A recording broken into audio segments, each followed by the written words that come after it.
Hare Krishna. We'll start with a small kirtan. Jaya Radha Madhava Kunja Vihari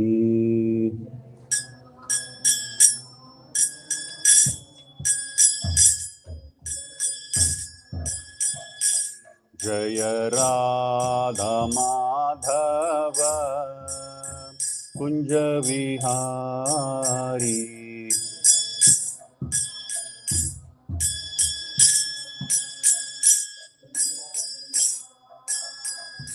Jaya Gopi Jana Vallabha Girivara Dhari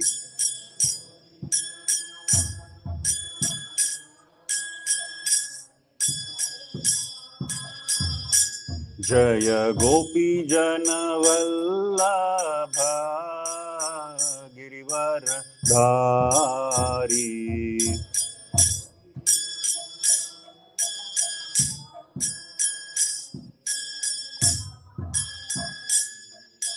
Yashodanandana Brajajana Ranjana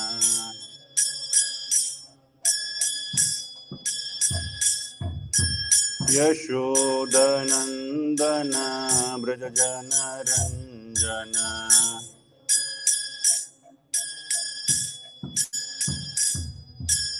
Yashodanandana Brajajana Ranjana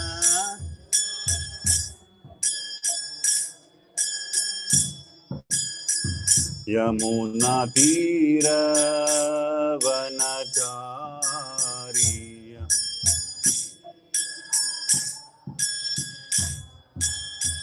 Yamuna Tira Vanachari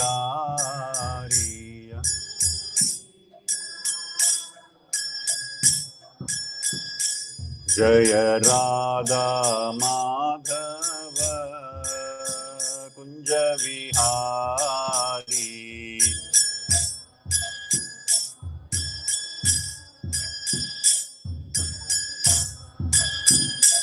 Jaya Gopi Jana Vallabha Girivara Dhari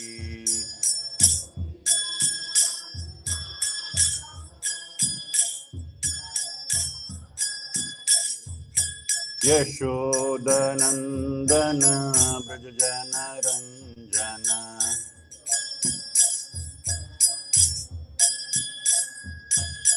Yamuna Tira Vanachari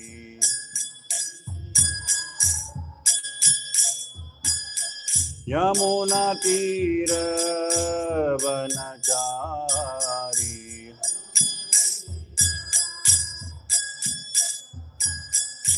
Hare Krishna Krishna Krishna Hare Hare Hare Rama Rama Rama Hare Hare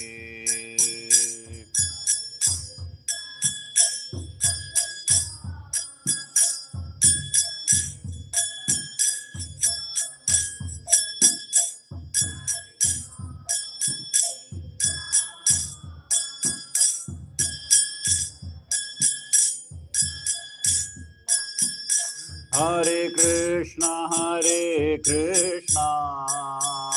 Krishna Krishna Hare Hare Hare Rama Rama Rama Hare Hare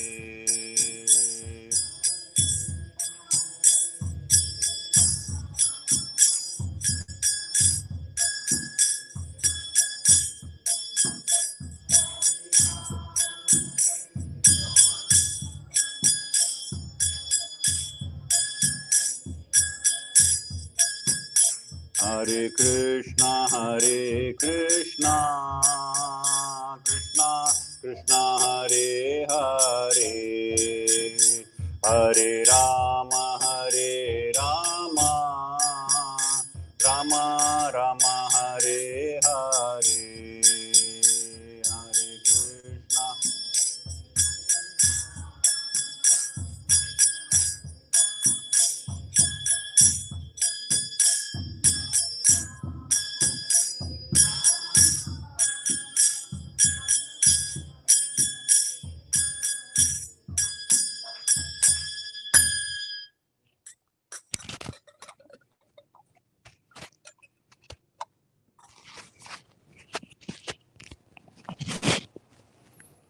Om Namo Bhagavate Vasudevaya.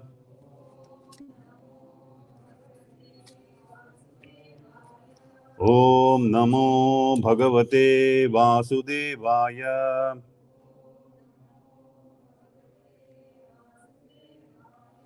Om Namo Bhagavate Vasudevaya.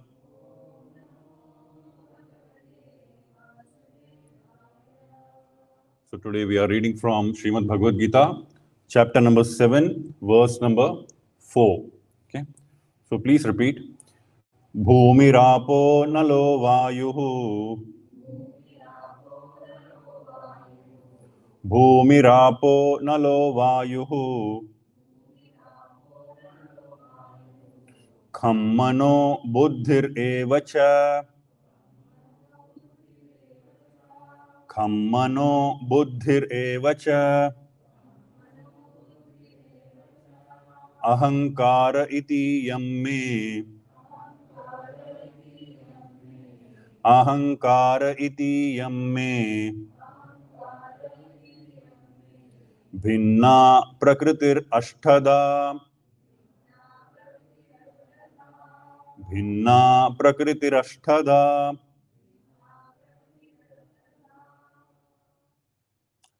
Word by word meaning. Please repeat. Bhumi, earth. Apaha, water. Analaha, fire. Vayu, air. Kham, ether. Manah, mind. Buddhi, intelligence.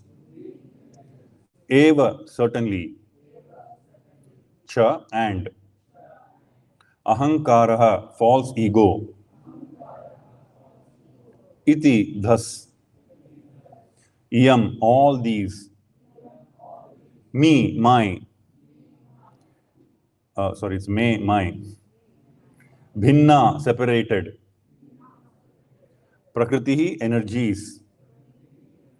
Ashtada, eightfold. Yeah. Please hear the translation and purport by His Divine Grace A.C. Bhaktivedanta Swami Srila Prabhupada Ki Jai. Translation: Earth, water, fire, air, ether, mind, intelligence, and false ego. All together, these 8 constitute my separated material energies. Purport: The science of God analyzes the constitutional position of God and His diverse energies. Material nature is called Prakriti, or the energy of the Lord, in His different Purusha incarnations, expansions, as described in the Satvata Tantra. Vishnostu Trinirupani Purusakhyani Atho Viduhu Ekam tu Mahatah Srishtir Dvitiyam Tva Anda Samsthitham Tritiyam Sarva Bhutastham Tani Jnatva Vimuchyate. For material creation, Lord Krishna's plenary expansion assumes 3 Vishnus. The first one, Mahavishnu, creates the total material energy known as the Mahatattva. The second, Garbhodakashayi Vishnu, enters into all the universes to create diversities in each of them. The third, Kshirodakashayi Vishnu, is diffused as the all-pervading supersoul in all the universes and is known as Paramatma. He is present even within the atoms. Anyone who knows these 3 Vishnus can be liberated from material entanglement. This material world is a temporary manifestation of one of the energies of the Lord. All the activities of the material world are directed by these 3 Vishnu expansions of Lord Krishna. These Purushas are called incarnations. Generally, one who does not know the science of God, Krishna, assumes that this material world is for the enjoyment of the living entities, and that the living entities are the Purushas, the causes, controllers, and enjoyers of the material energy. According to Bhagavad Gita, this atheistic conclusion is false. In the verse under discussion, it is stated that Krishna is the original cause of the material manifestation. Srimad Bhagavatam also confirms this. The ingredients of the material manifestation are the separated energies of the Lord. Even the Brahma Jyoti, which is the ultimate goal of the impersonalists, is a spiritual energy manifested in the spiritual sky. There are no spiritual diversities in the Brahma Jyoti as there are in the Vaikuntha Lokas, and the impersonalists accept this Brahma Jyoti as the ultimate eternal goal. The Paramatma manifestation is also a temporary, all-pervasive aspect of the Kshirodakshai Vishnu. The Paramatma manifestation is not eternal in the spiritual world. Therefore, the factual absolute truth is the supreme personality of Godhead, Krishna. He is the complete energetic person and he possesses different separated and internal energies. In the material energy, the principal manifestations are 8, as above mentioned. Out of these, the first 5 manifestations, namely earth, water, fire, air, and sky, are called the 5 gigantic creations or the gross creations, within which the 5 sense objects are included. They are the manifestations of the physical sound, touch, form, taste, and smell. Material science comprises these 10 items and nothing more. But the other 3 items, namely mind, intelligence, and false ego, are neglected by the materialists. Philosophers who deal with mental activities are also not perfect in knowledge because they do not know the ultimate source, Krishna. The false ego, I am, and it is mine, which constitutes the basic principle of material existence, includes 10 sense organs for material activities. Intelligence refers to the total material creation called the Mahatattva. Therefore, from the 8 separated energies of the Lord are manifest the 24 elements of the material world, which are the subject matter of Sankhya atheistic philosophy. They are originally offshoots from Krishna's energies and are separated from him. But atheistic Sankhya philosophers with a poor fund of knowledge do not know Krishna as the cause of all causes. The subject matter for discussion in the Sankhya philosophy is only the manifestation of the external energy of Krishna as it is described in the Bhagavad Gita.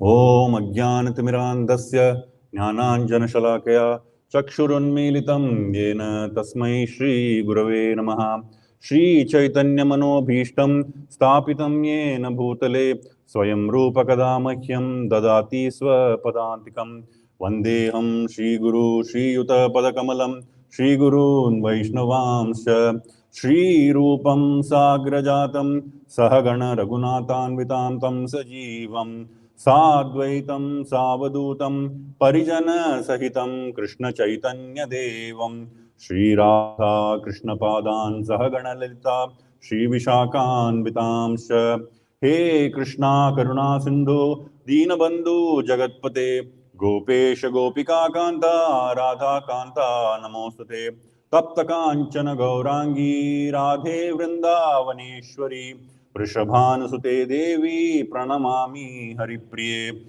Vanchakalpaturubhyascha Kripa Sindhubhya Evacha Patitanam Pavanebhyo Vaishnavebhyo Namo Namaha Namo Vishnu Padaya Krishna Presthaya Bhutale Srimate Bhaktivedanta Swamin iti namine Namaste Saraswate Deve Gauravani Pracharine Nirvishesha Shunyavadi Paschatya Deshatarine Jai Shri Krishna Chaitanya Prabhu Nityananda Shri Advaita Gadadhara Srivas Adi Gaura Bhakta Vrinda Hare Krishna Krishna Krishna Hare Hare Hare Rama Rama Rama Hare Hare Mukam karoti vachalam pangam langayate girim yatkripatam ham vande Shri Gurum Deenataranam Paramananda Madhavam Shri Chaitanyeshwaram Kathanjana smrite yasmin dushkaram sukaram bhaved vismrite vipritam syat Shri Chaitanyam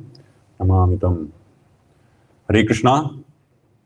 So welcome to this Saturday evening Bhagavad Gita class. Before I begin today's class, I would like to offer my humble obeisances to all the assembled Vaishnavas and Vaishnavis and take your blessings and the blessings of their Lordship Sri Jagannath Baldev Subhadra Mahi, so that whatever I speak or whatever I say, it is only based on the scriptures and the teachings of Srila Prabhupada and all the acharyas who have come in our parampara. And I don't say anything from my own mental speculation. So I seek your forgiveness upfront in case I commit any offenses knowingly or unknowingly. Hare Krishna. So we are on the 7th chapter of the Bhagavad Gita, and this chapter is called as Jnana Vijnana Yoga, or knowledge of the absolute truth. And in this particular chapter, Krishna is emphasizing on the importance of knowing him, about hearing about him in not from any random sources, no, but from authoritative sources which he himself represents, right? And also in a descending order, right? Not based on our own endeavor. We read some books, we look at some internet, we consult Wikipedia or speak to a few people. No, he says that knowledge that you are hearing from me, that is coming from, because it is coming from Krishna, it is perfect in nature, and because it is coming from authority, right, it is coming in the descending process. Whereas any other knowledge that we try to acquire on our own endeavor or our own efforts, that will be an ascending process, and it is subject to all kind of flaws and anomalies and so on, right? So in the first three verses of this chapter, we saw as to how Krishna has given us a small glimpse about what he is all about, right? And in the particularly in the earlier verse, he talks about jnana and vijnana, right? So what does jnana mean? Jnana generally means theoretical knowledge, yeah, and here it means knowledge about Krishna's powers, Krishna's opulences, his spiritual energies, and so on. Whereas Vijnana means that knowledge which is realized in nature. Okay, it refers to knowledge about the Lord's form, his swarupa, his sweetness, his pastimes, and so on and so forth. Right? And Arjuna and Krishna is telling Arjuna that Arjuna, if you know this jnana and vijnana, that is sufficient for you. There is nothing more that you need to know outside of this sphere of knowledge, and there is nothing else that you need to worry about in terms of acquiring knowledge, right? And then in the last session, I mean 7.3, verse number 7.3, again another very famous verse, Manushyanam Sahasreshu Kaschid Yatati Siddhaye, where Krishna told Arjuna about the rarity, Durlabham, rarity of this realized knowledge, okay, and how it is extremely rare for one to know who Krishna is, right? I mean, we ourselves encounter in this world, right? How many people can actually know about Bhagavad Gita? How many people actually know about Krishna, let alone, glorify the Lord or, chant the verses of the Bhagavad Gita, right? So it is very rare for one to know about the greatness of Krishna, his opulences, his inconceivable potencies and energies, and as someone who is the cause of all causes, right? So that is what Krishna told Arjuna in the last verse. Now, coming to the second section of this chapter, which is essentially from verse numbers 4 on to 12, okay, Lord Krishna goes on to further detail, provide further understanding to Arjuna in terms of how he is the source of all the material energies and all the spiritual energies, right? He says that everything that we see around us is constituted of two components. One is the material energy, and the second is the spiritual energy, right? And everything, I mean, be it, these walls, this table, this computer, this microphone, it is a combination of different aspects of matter, at least in this material world, right? Now, this verse may be therefore called as the cause of all causes, right? Bhumirapo nalo vayu kammano buddhir evacha ahankaram vimudatma bhinna prakritir ashtada, right? So, for example, one may ask, if you are drinking a glass of milk, one may ask, where did this milk come from? So milk came from the cow.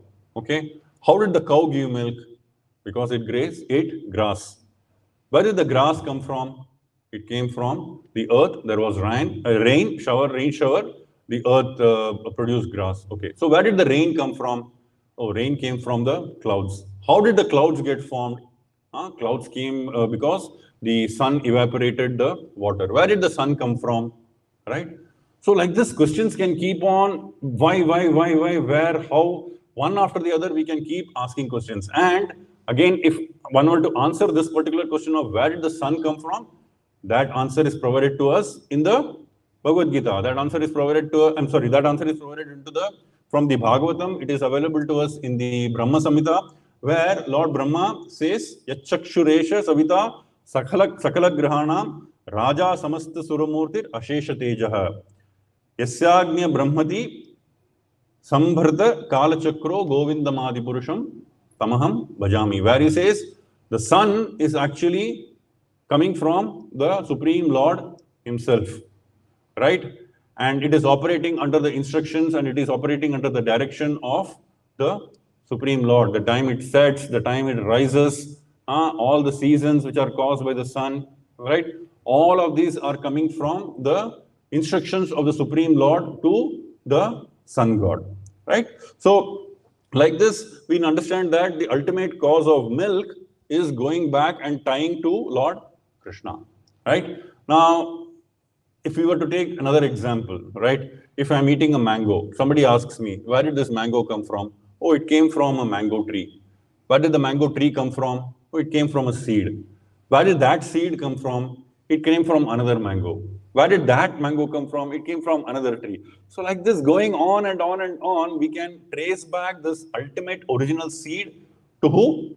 To Lord Krishna, right? Someone may ask, how do you know that the original seed was given by Krishna only, right? For which again, the Lord provides an answer in the Bhagavad Gita, where in the 14th chapter, of the Bhagavad Gita, fourth verse, he says, Sarva Yonisha Kaunteya Murtaya Sambhavantitaha Tasam Brahma Mahadyonir Aham Bija Pradak Pita, right? Where he says, it should be understood, Arjuna, that for all the species of life, okay, all of it is possible by birth in this material nature, and I am the seed giving father for all those living entities. So not only for this mango or an apple, but for every other fruit or vegetable or tree, or for that matter, even all the living entities across the 8.4 million species of life, Krishna is the seed giving father, right? And Prabhupada very nicely mentions in the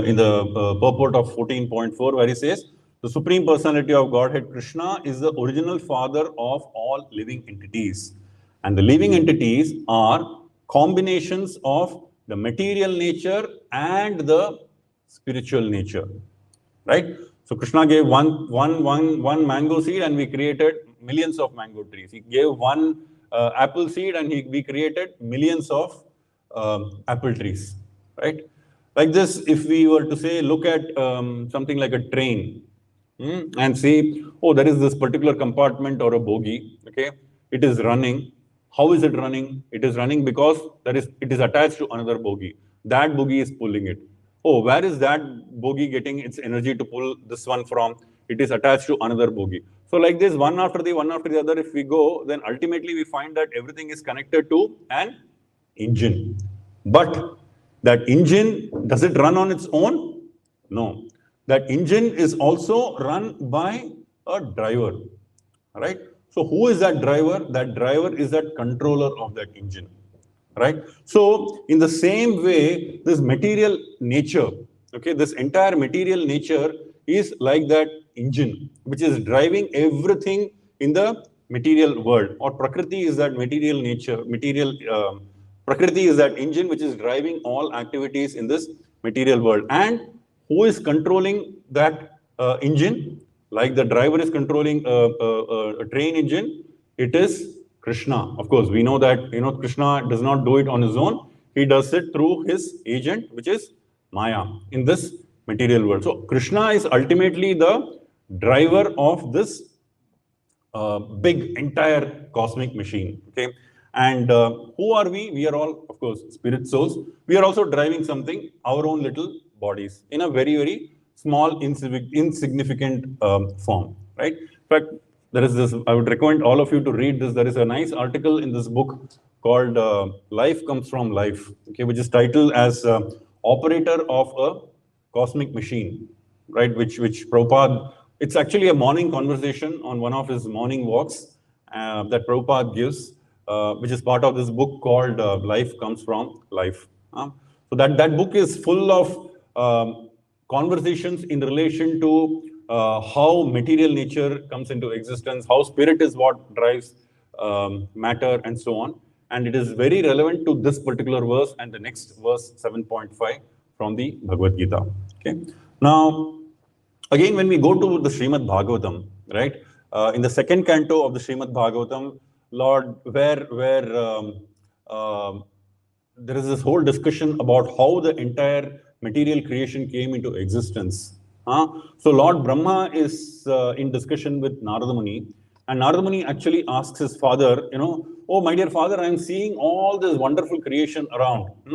Did you create it or are you managing it? Okay, I don't see anyone besides you, other than you in this entire world. Okay, so I'm thinking that you are that God, and I can see that you are running it.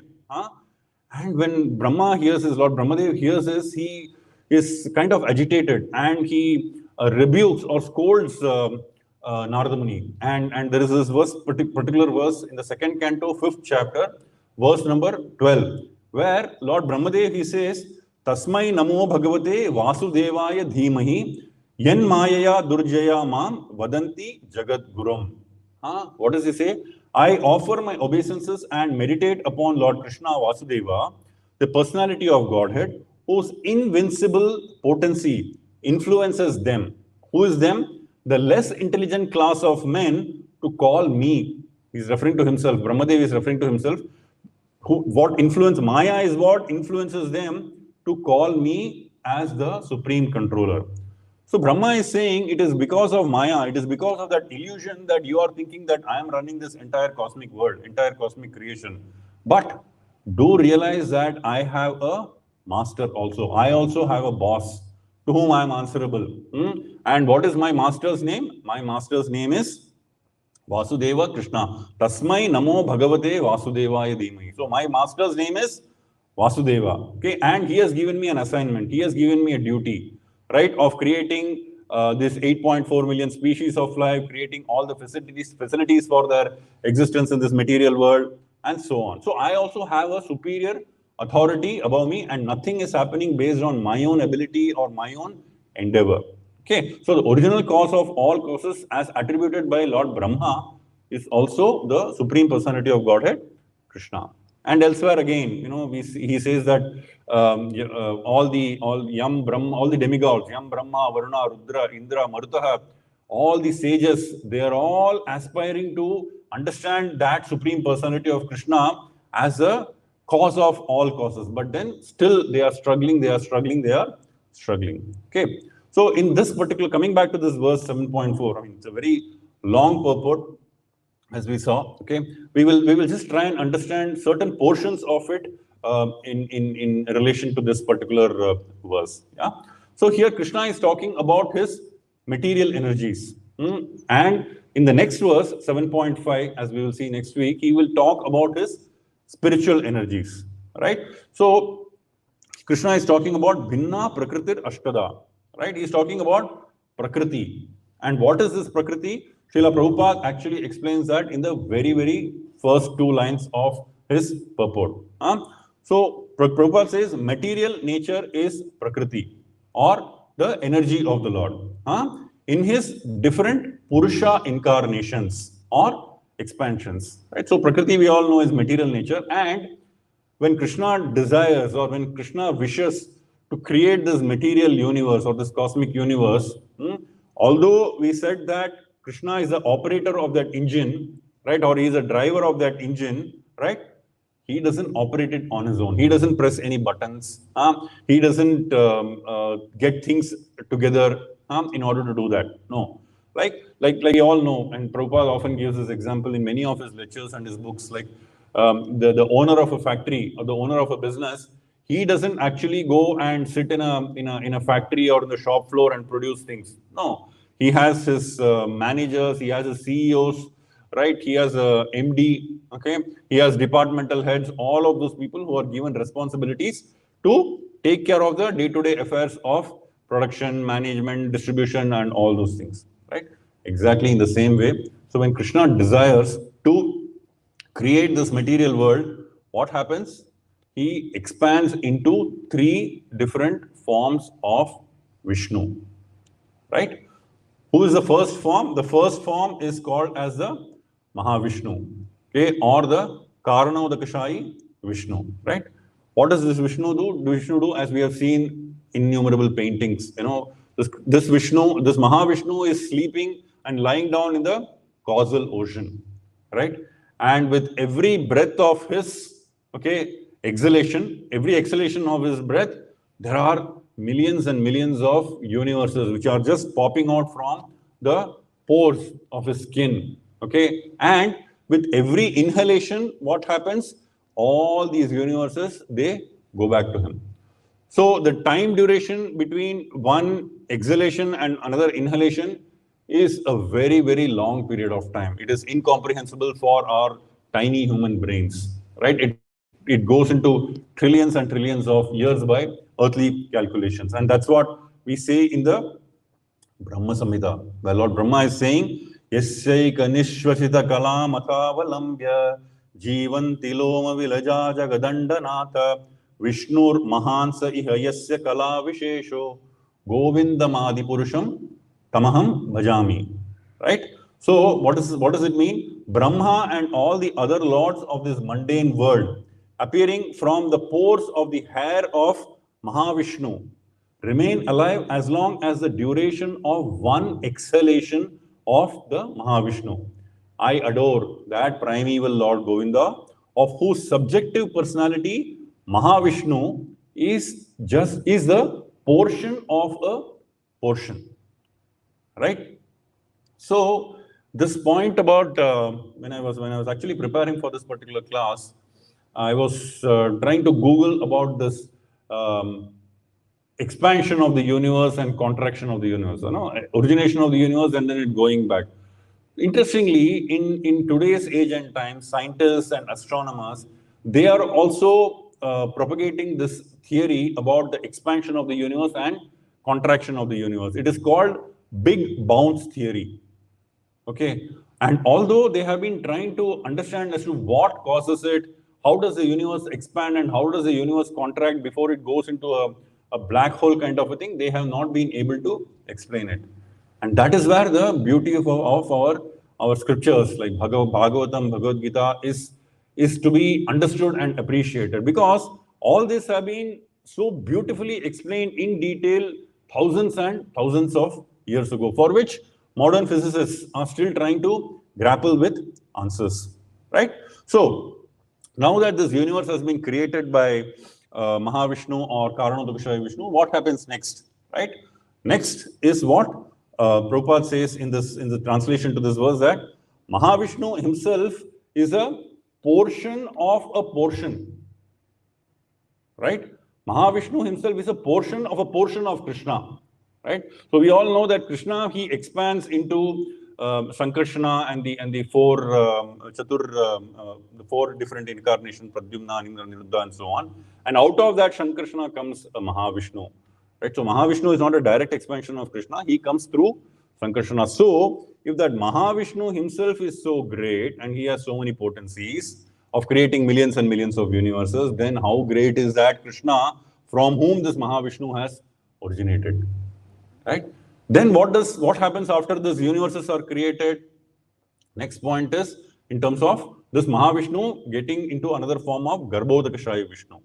Right? So Garbhodakashayi Vishnu, we all know, is the form of the Lord who enters into each and every universe, right? Into each of the universes that have been created by the Mahavishnu, the Garbhodakashayi Vishnu enters, right? And he is lying on the ocean and he is served by goddess Lakshmi, and it is from his navel that Lord Brahma emerges. And of course, the instructions are given to him to further create the material world, right? And the ocean that he is lying on, what is it? It is water that has been created from his own body. Okay, and therefore another way to understand that water that we refer to over here, which is matter, is coming from the Lord himself, right? And of course, then this Garbhodakashayi Vishnu goes on to create the 14 different planetary systems in the material world. Then what happens? Then the expansion of Kshirodakashayi Vishnu, or the third form of Vishnu, is created. And Kshira means milk. So this Vishnu is lying on the milk ocean. And where is he lying? Within every universe, at the top, after all the material planets, okay, he is lying in Shvetadweep. Okay, and what is he doing? He is entering into each and every living entity's heart as what? As the Paramatma, okay, or as the super soul, okay, into everything that we find in this material world, that Vishnu has permeated as a Paramatma or as the soul. And therefore, Srila Prabhupada says, so this is beautifully described in the Srimad Bhagavatam, 2nd chapter of the 1st canto. But Prabhupada says here that, if we look at this, Tani Jnatva Vimuchyate. Anyone who knows these three Vishnus can be liberated from material entanglement. So like this, the three Vishnus, Mahavishnu is the Paramatma for the entire creation. Okay. Then Garbhodakashayi Vishnu is the super soul or the Paramatma for a particular material universe. And Kshirodakashayi Vishnu is the Paramatma for every individual living entity. Right? So in this way, Mahavishnu is omnipotent or all-powerful. Garbhodakashayi Vishnu is omnipresent, present everywhere. And Kshirodakashayi Vishnu is omniscient. As Paramatma, he is all-knowing. Whatever we think of, he knows. Therefore, God is O, and O, omnipotent, omnipresent, and omniscient. Okay. Then what does Prabhupada say in this purport? Prabhupada then says that this material world is a temporary manifestation of one of the energies of the Lord. The ingredients of the material manifestation are the separated energies of the Lord. So we all know that Lord Krishna has multiple, uncountable energies, right? Which can broadly be categorized into three different groups. What are these groups? First group is the superior or the spiritual energy of the Lord, which is internal to him and which is also referred to as his Antaranga Shakti.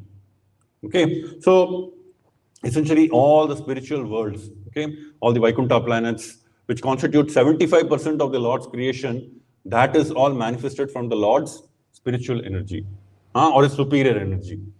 Then we have his inferior energy, or which is his external energy. That is the second category, right? So all this material creation, which is only 25% of the Lord's overall creation, that has been created by the Lord's inferior energy, right?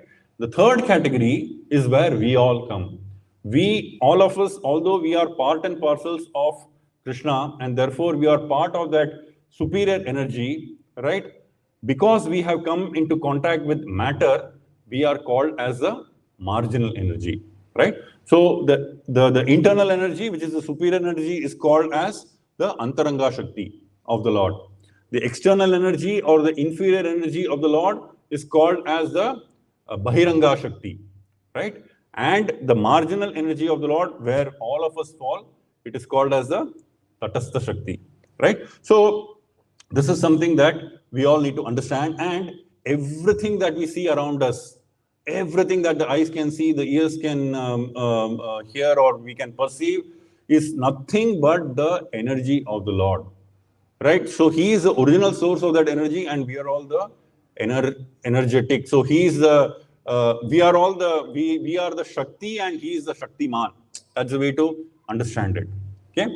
Now, next we see as to what are the components or what are the different constituents of this inferior energy, right? So here Krishna is talking about 8 different components or constituents. What are these? Bhumir, Apo, Anlo, Vayu, Kham, Mano, Buddhir, evacha ahankara. Right? So what are these? We saw that earth, water, fire, air, ether, mind, intelligence, and ego. Now, out of these, we know that the first five are gross elements in nature. Right?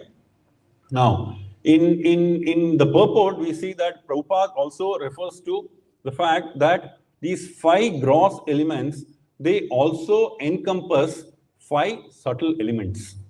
Okay? And what are these? He says that in the material energy, the principal manifestations are eight, as above mentioned. Out of these, the first five manifestations, namely earth, water, fire, air, and sky, are called the five gigantic creations or the gross creations, within which the five sense objects are included.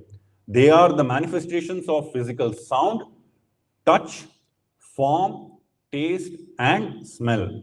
So, like this, 10 elements are already created, right? So, five gross and five subtle aspects related to those gross. Next, what does Srila Prabhupada say in the purport?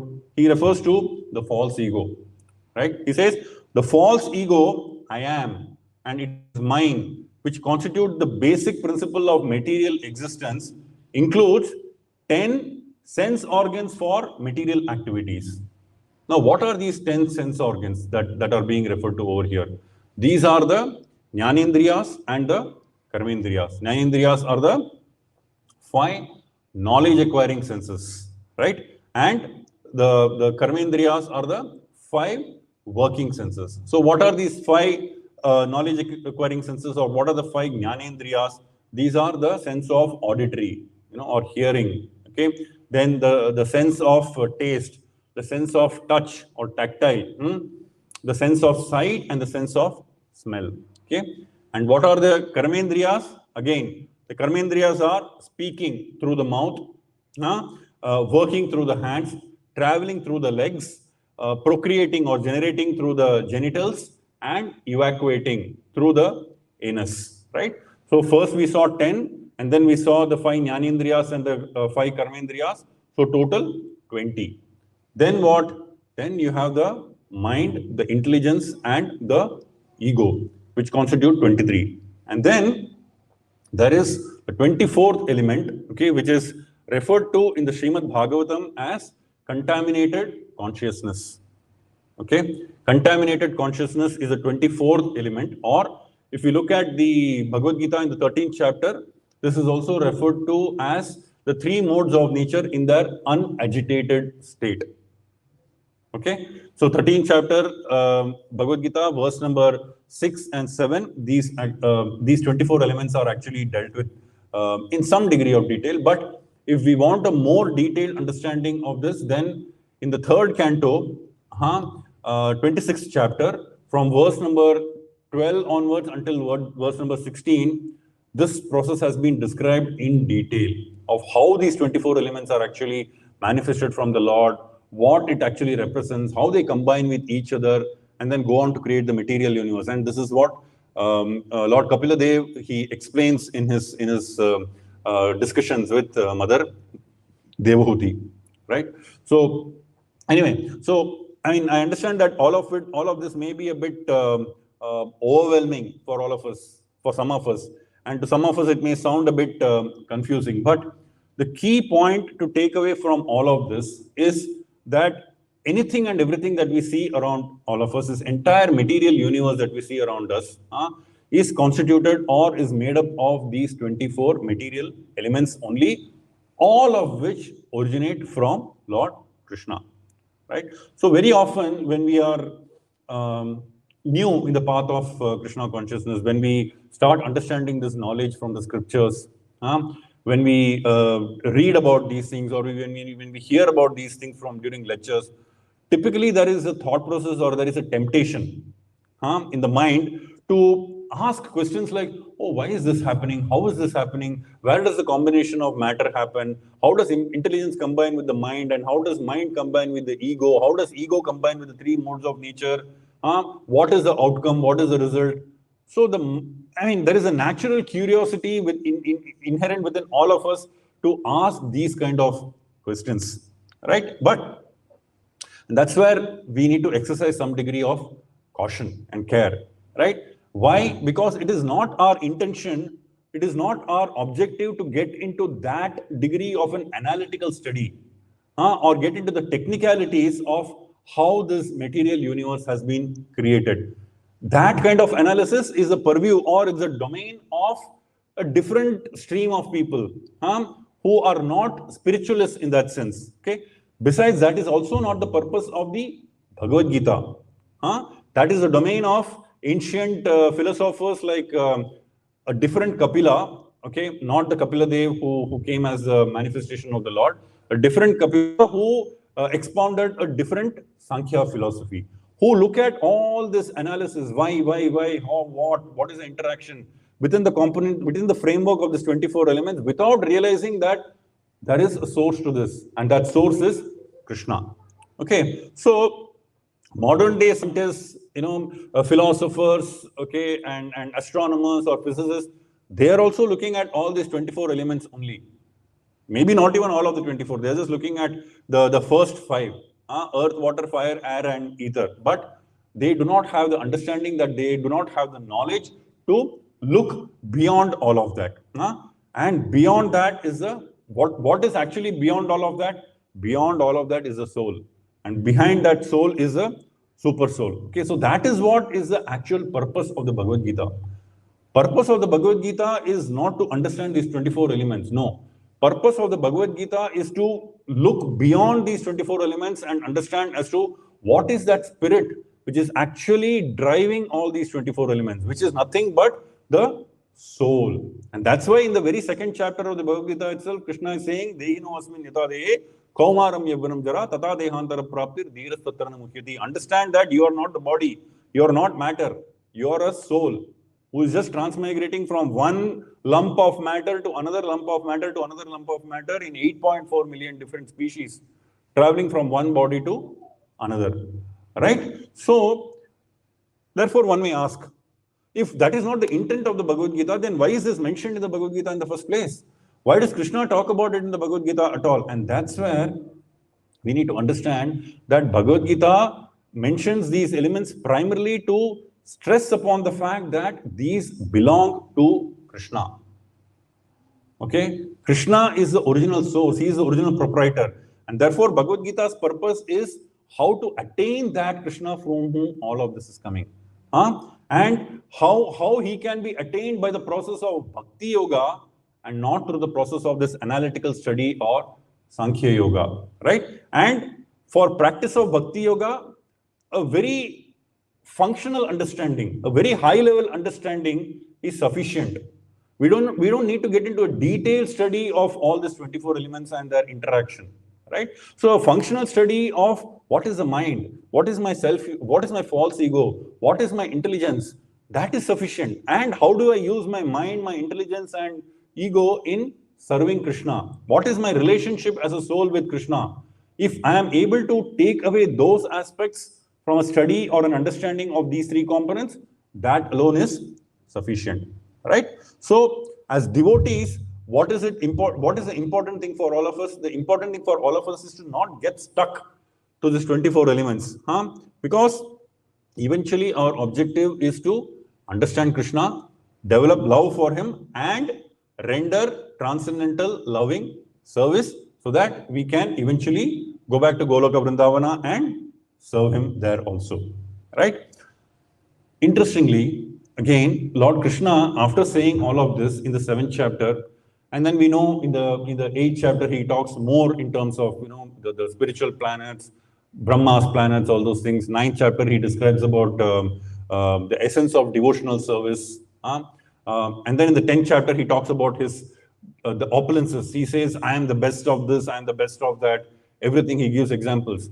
But finally, in the last two verses of the Bhagavad Gita, 10th chapter, what does Krishna tell Arjuna? So in the last two verses, very important again. So in 10.41, Krishna tells Arjuna, Yadyat vibhutimat sattvam Srimad urjitam evava tattat evava gachatvam mama tejo amsha sambhavam. The last line is very important. Mama tejo amsha sambhavam. He says, Know that all opulent, beautiful, and glorious creations spring from but a spark of my splendor. A spark, amsha, tejo, mama tejo, amsha sambhavam. It's possible because of a small spark. And in the purport, Prabhupada says, anything extraordinarily opulent should be considered to represent Krishna's opulence. That's an important takeaway for us. Second point, in the very next verse, 10.42, what does Krishna say? Athava bahunaitena kim nyatena tavarjuna vishtabhyaham idam Krishna ekamshena stito jagat. Eka amshena stito jagat. What is the need, Arjuna? Where is the need for you to understand all of this detailed knowledge? Whereas with a single fragment of mine, I pervade and support this entire universe. So no need for all this knowledge. Just realize that it is possible by me. Possible by me, a small fragment portion of me is sustaining all of this, right? So Prabhupada makes a point in the purport. He says, the Supreme Lord is represented throughout the entire material universes by his entering into all things as a super soul. So Krishna is telling Arjuna there is no point in understanding things as to understanding how things exist in their separate opulence and grandeur. He should know that all things are existing due to Krishna entering them as the super soul. Next, Krishna says that these are his separated energies. These 8 material items are his separated energies. He says that these material elements are different products of my energy, but he still says that it is coming from me. So let's understand as to what does Krishna actually mean by saying separated energies. Separated means something that we cannot perceive Krishna, or we cannot understand Krishna using this. So all this matter is also made by Krishna. It is coming from Krishna, but then we cannot understand Krishna. But then it is just a reflection of Krishna. Like when I'm standing in front of a mirror, what am I seeing? I'm seeing a reflection. That is also coming from me, right? What do I say it as? I say this is my reflection. I don't say this is Rangamaya. This is my reflection. It is coming from me, right? So in the same way, all that we are seeing in this material world, they are all coming from Krishna, but it is only a reflection of Krishna's energy. It is therefore, again in the 15th chapter, we see that this is a perverted reflection or an inverted reflection of what we see in the spiritual world. Okay. Now, in the 9th chapter, the beginning of the 9th chapter, in the fourth verse, Krishna is saying that Maya tadam idam sarvam jagat avyakta murtina matsthani sarva bhutani nachaham tesha avastitaha. This last phrase, nachaham tesha avastitaha, is again relevant in the context of understanding what this separated energy is all about. Right? It means Krishna says in the 9.4 chapter, he says, I am not present there. Krishna is not part of this material energy. Although it is coming from my energy, still I am not present there. Right? So Prabhupada, again, in order to explain this point or drive home this point, he gives a nice analogy. Right? He says, just like he speaks in a tape recorder, his voice is recorded. Right? And when we play that tape, what happens? We are able to hear Prabhupada's voice. Right? So the same voice will come, but it is the voice of Prabhupada, but then it is not Prabhupada. So in a way, he is there, but still not there. Right? So we replay the tape recorder. We can hear Prabhupada's voice. Prabhupada may be somewhere else, but still his voice is over here. Exactly in the same way, Krishna is actually somewhere else in the spiritual world, but his energy is manifested in all this, in all his creation that we see in this material world. Right? So what do we need to understand from all of this? What we need to understand from all of this is that although it is a separated energy from Krishna, it is coming from him, it is non-different from him. And therefore, we must use this energy or all these material items, material constituents in the service of Krishna. Right? That is the actual Vaishnava philosophy. That is what all the acharyas. That is what all the great personalities coming in, not just in our parampara, all the other paramparas have also taught us, right? Because if what is material? Material essentially means forgetfulness of Krishna, something that is detached from Krishna, right? What is spiritual? Spiritual means something is connected with Krishna, right? It is attached to Krishna, right? So the whole endeavor for all of us must be in terms of how do I connect this matter or rejoin this matter back with Krishna, right? So when we are all enjoying matter, we are acting on a material plane minus Krishna, right?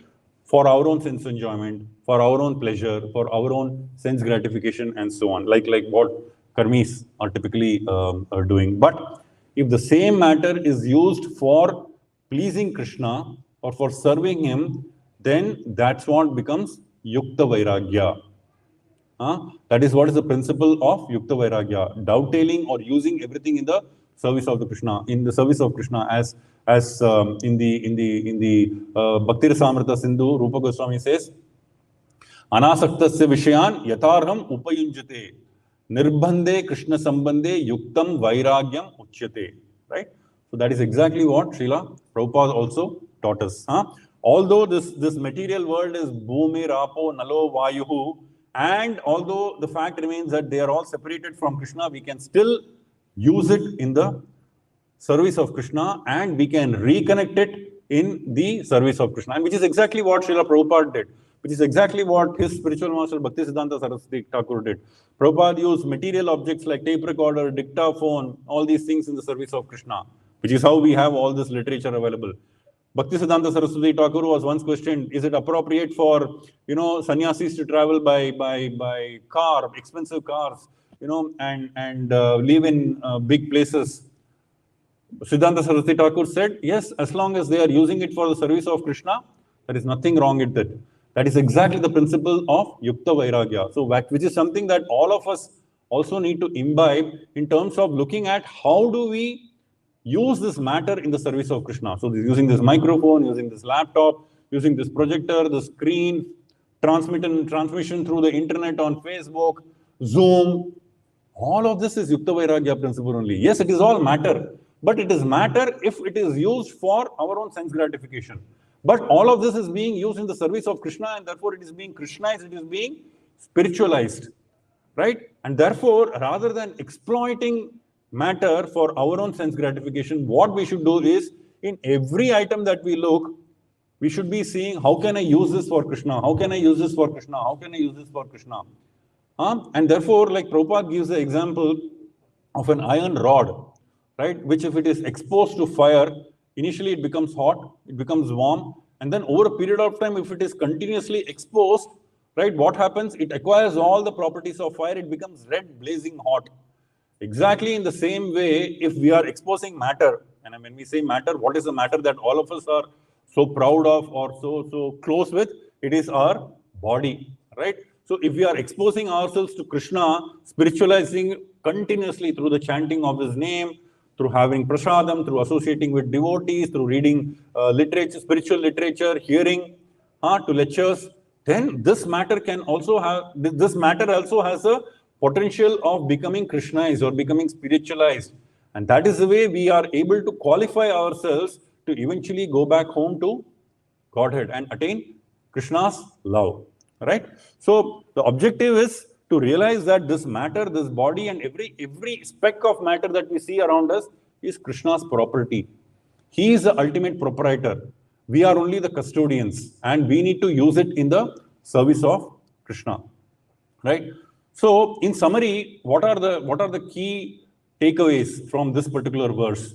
It's a very simple verse, but then equally it can get very complicated depending on how much of depth we decide to go in.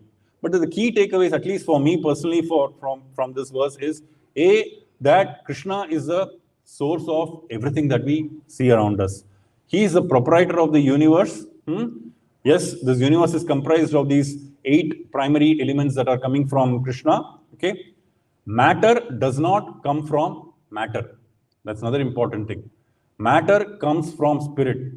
So in today's age and time, scientists, as Prabhupada says, scientists and all these modern science, they are breaking their head to prove that matter is coming from matter. No, matter does not come from matter. Matter comes from spirit. There has to be a spiritual force driving all of this, and that spiritual force is the energy of Krishna. Right. That is the reason he is called as Sarva Karana Karanam. Right. Material nature, therefore, does not have an independent or a separate existence from Krishna. Second point to take away is that matter can also become spiritual. It can be spiritualized. How? By using it in the service of the Supreme Lord. Any kind of matter, be it gross, be it subtle matter, all of it can be Krishnaized by appropriately using it in the service of Krishna. And therefore, whatever money we have, whatever Lakshmi we have, whatever material possessions we have, like a car, a house, all of this can also be used in the service of Krishna. That's another important takeaway for all of us. Third most important point is, while it is good for all of us to know, at least at a theoretical level, as to how this universe has been created, how it is constituted by all these 24 elements, that is not the objective of studying the Bhagavad Gita. The objective of studying the Bhagavad Gita is to realize that, yeah, it is coming from Krishna. They have the relevant place, okay? But through this, I need to understand the greatness of that Mahavishnu. Through this, I need to understand the greatness of the Supreme Lord Krishna, who has made all of this possible. And how do I develop my love, my understanding, so that I can glorify him, I can glorify his name, I can glorify his fame, his pastimes, and develop a loving devotional service attitude in favor of Krishna, right? So objective is not to get lost in these details. Objective is eventually to have an idea about all this, a functional understanding about all of this, and then translate it into serving the Supreme Lord eventually, right? So these are some of my realizations from this verse from the Bhagavad Gita. If there are any questions or takeaways or realizations or from any of you, happy to hear them. Srimad Bhagavad Gita ki jai, Granthara Srimad Bhagavatam ki jai, Srila Prabhupada ki jai, Srila Gurudev ki jai, Nitai Gaur Premanande, Hari Hari Bol. All good, Srila Prabhupada.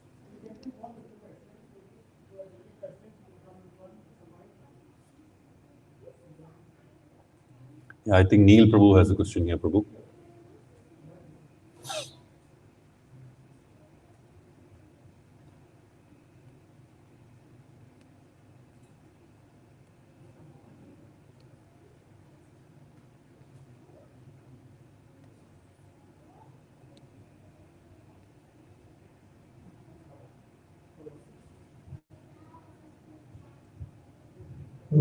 Hare Krishna. Thank you for such a wonderful class. It was very enlightening. So, you gave an example of despair and reflection, and then the voices that came from the creative. So that very clearly says that God is very separate from the secret energy. So my question is that, when God actually enters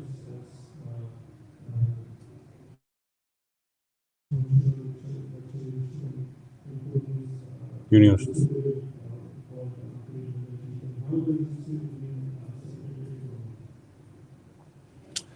He remains, okay, nice question, Prabhu. So your question is, despite entering these universes, right, how does he remain separate from all of this? Okay. So the way to understand this, Prabhu, is he does not get involved in the actual functioning of any of these aspects, right? He does not actually have to do any of this physically or by himself. There is a timetable which has been set. Okay, there is a pattern which has been set. There is an instruction which has already been given, right, for somebody to follow. And who is that somebody? Those are his appointed agents, right? The appointed agents in the form of the different demigods, the appointed agent in the form of the Maya Shakti, they take care of all of this under his instruction. So when the Lord actually, so when the material nature is created, right? Material nature is created. What does this Vishnu do? He gives all these jivas from his body to the Maya Shakti and tells her, okay, now you put them into the material world and you take care of them, right? Krishna does not actually get involved in, or Vishnu does not get involved in seeing or supervising whether the sun is going up on time. He does not personally get involved in seeing whether the rains are raining in time, showering in time, or moon is rising in time, or wind is blowing in time, whether wind is giving air for all of us to breathe. No. Right? So that is the reason he is present, but still he is not present. Okay? And how do we understand this? Ninth chapter again. Maya adhyakshena prakriti suyate sucharacharam. Maya adhyakshena prakriti. So he says that under my instruction, it is all happening. And therefore, he is still present in form of his instructions, in present in form of his order, in form of his authority, but still he is not present by way of not actually participating in the execution of each of these activities. Somebody has to give an instruction, somebody has to execute. Normally, for all of us, right, I desire everything. I also make the endeavor to execute it. I end up acting and executing it also.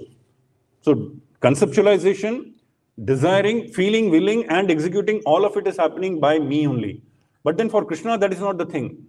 Feeling, he thinks, he desires that material universe has to be created, right? But execution is actually done by somebody else, right? But then in order to be present as super soul in every creation, he manifests himself as the Garbhodakashayi Vishnu and as the Kshirodakashayi Vishnu, right? So that way he is present to supervise things, but without actually having to take up things and dirty his own hands.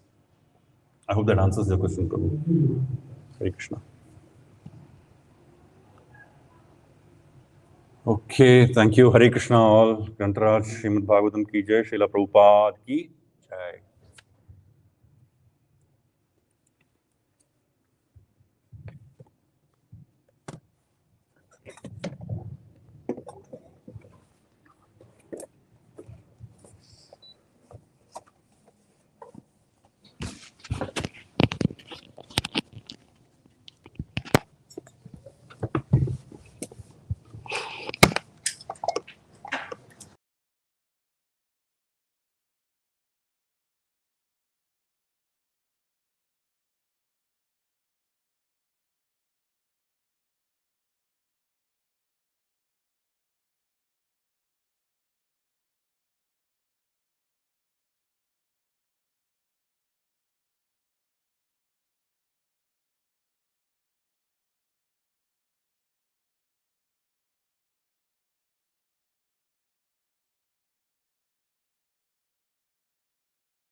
Jiva Jano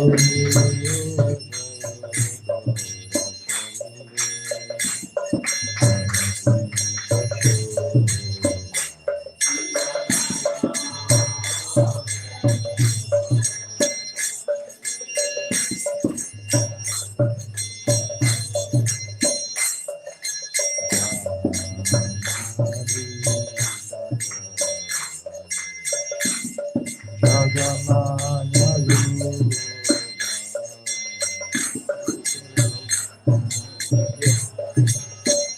Can you come on this side?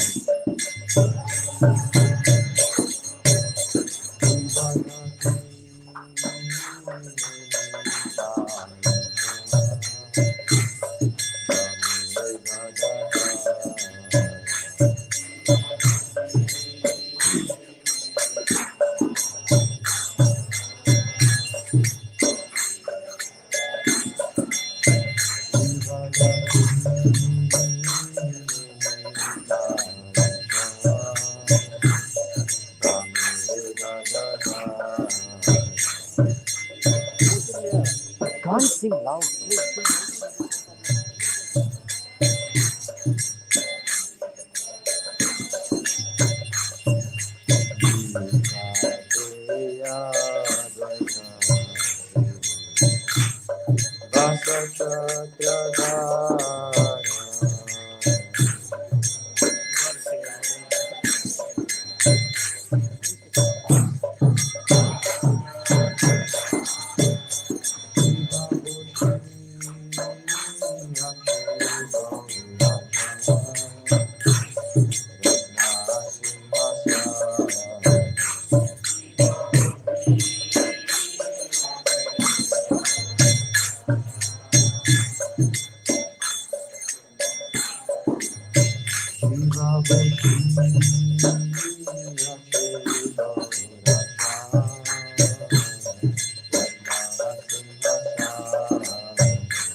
Bahu Koti Chandraji Vadana Ujvara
Vishnu Padaya Krishna Prishtaya Bhutale Srimate Bhaktivedanta Swami Iti Namine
Vishnupad Paramhans परिवृजनाचार्य स्तोत्र श्रीपद अभय चरणारविंद भक्ति वेदांत स्वामी श्रील प्रभुपाद की जय। ओम विष्णुपाद परमहंस परिवृजनाचार्य स्तोत्र श्रीमद श्रील भक्ति सिद्धांत गोस्वामी ठाकुर प्रपाद जी महाराज की अनंत कोटि वैष्णव वृंद की नामाचार्य श्री हरिदास ठाकुर की श्री श्री षट गोस्वामी प्रभु की प्रेम से कहो श्री कृष्ण चैतन्य प्रभु नित्यानंद श्री अद्वैत गदाधार श्रीवासादि गौर भक्त वृंद की श्री श्री राधा कृष्ण गोप गोपीनाथ श्याम कुंड राधा कुंड गिरिराज गोवर्धन की श्री वृंदावन मथुरा धाम की श्री नवदीप मायापुर धाम की श्री श्री जगन्नाथपुरी धाम की श्री गंगा माई जमुना माई की भक्ति देवी तुलसी महारानी की समवेद भक्त वृंद की हरिनाम संकीर्तन यज्ञ की ग्रंथराज श्रीमद् भागवतम की हिताय गौर प्रेमानंदे। All glories to assembled devotees. All glories to assembled devotees. All glories to assembled devotees. All glories, all glories to Shri Guru and Gauranga. Srila Prabhupada ki.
नमस्ते नरसिंहाय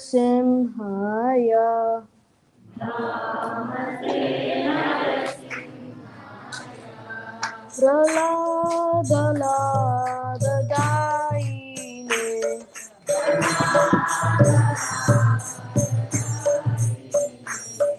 हिरण्याकाशिपूर्वक्षः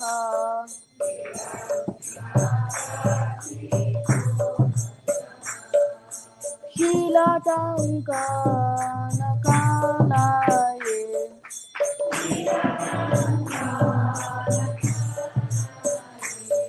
हितो नरसिंहा परतो नरसिंहा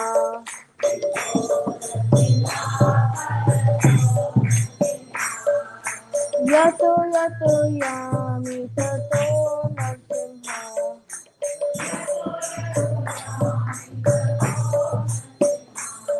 बहे नरसिंहा हृदये नरसिंहा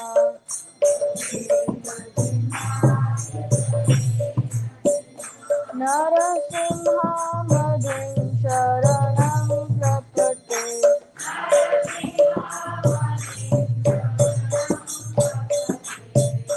तव करकमलहरे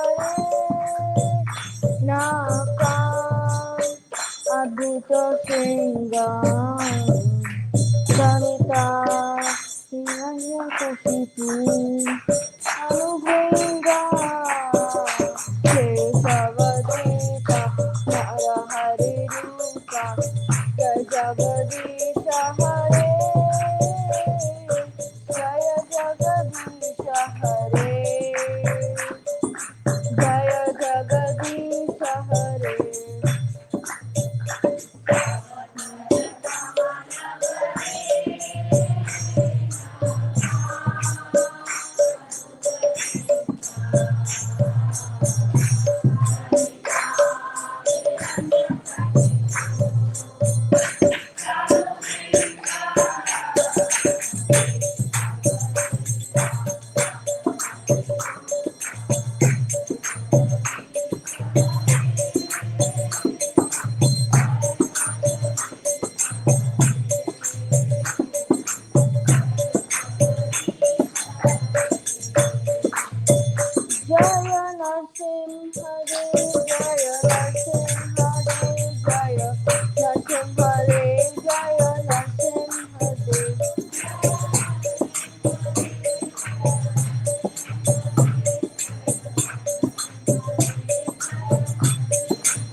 Jaya Prabhupada, Jaya Prabhupada, Jaya Prabhupada.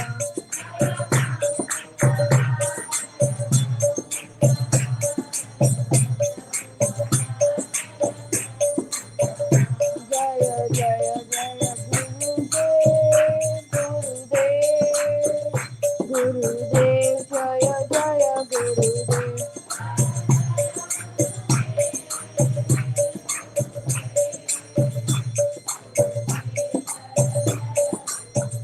Nitai Gora Hari Bol, Hari Bol, Hari Bol, Nitai Gora Hari Bol.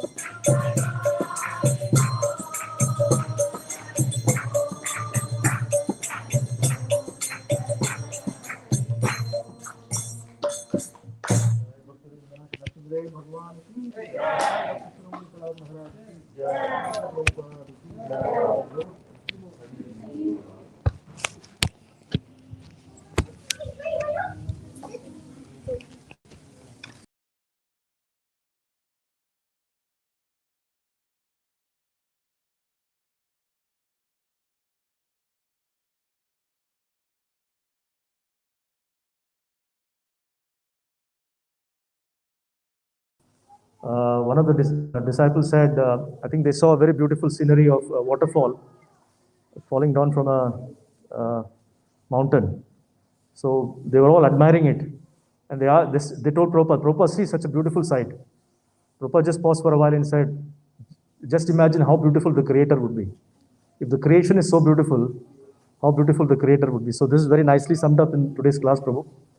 Ultimately, we should understand that Krishna is the source of everything and develop our loving devotion service towards him. So tomorrow we'll continue Bhagavatam in the morning. His Grace Umesh Prabhu will give the class at 7:30 in the morning, so please come together.